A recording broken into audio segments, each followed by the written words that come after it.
இப்போ 5 நிமிஷத்தில் 2 விதமான ஆம்லேட் பண்ணலாங்க. அது எந்த ஆம்லேட்டுங்கிறத நான் இந்த வீடியோவில் சொல்கிறேன். நம்ம சேனலில் முதல் முறையாக பார்க்குறீங்கன்னா மறக்காமல் சப்ஸ்கிரைப் பண்ணிடுங்க. வாங்க வீடியோக்குள்ளே போகலாம். முதல் ஆம்லேட் வந்து பார்த்தீங்க அப்படின்னா மிளகுத்தூள் ஆம்லேட்டு. மிளகை எடுத்துக்கோங்க, மிக்சியில் போட்டு நல்லா அரைச்சிக்கோங்க. அரைச்சிட்டு ஒரு பல்லாரி வெங்காயம் நறுக்கிக்கோங்க. நறுக்கிட்டு அதில் வந்து மிளகுத்தூளில் போட்டுருங்க. போட்டுட்டு முட்டையை நல்லா உடச்சி ஊற்றிடுங்க. நல்லா மிக்ஸ் பண்ணிவிட்டு கல்லில் நல்லா எண்ணெயை ஊற்றிட்டு அதுக்கப்புறமா அந்த முட்டையை ஊற்றுனீங்கன்னா சுவையான மிளகுத்தூள் ஆம்லேட் தயார்.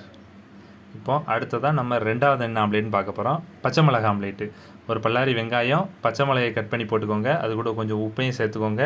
முட்டையை நல்லா உடச்சி ஊற்றிடுங்க. ஊற்றினதுக்கப்புறம் நல்லா மிக்ஸ் பண்ணிக்கோங்க. மிக்ஸ் பண்ணிவிட்டு கல்லில் வந்து எண்ணெயை விட்டுட்டு நீங்கள் முட்டையை உடச்சி ஊற்றுனீங்கன்னா பச்சை மிளகா ஆம்லேட் தயாருங்க. ஸ்பைசியான ஆம்லேட், டேஸ்ட்டாக இருக்கும். ஓகே ஃப்ரெண்ட்ஸ், நம்ம இந்த வீடியோவில் 2 ஆம்லேட் பார்த்தோம். ஒன்று மிளகுத்தூள் ஆம்லேட்டு, இன்னொன்று பச்சை மிளகாய் ஆம்லேட்டு. நம்ம வீடியோ பிடிச்சிருந்தால் மறக்காமல் நம்ம சேனலில் சப்ஸ்கிரைப் பண்ணுங்கள். தேங்க்யூ.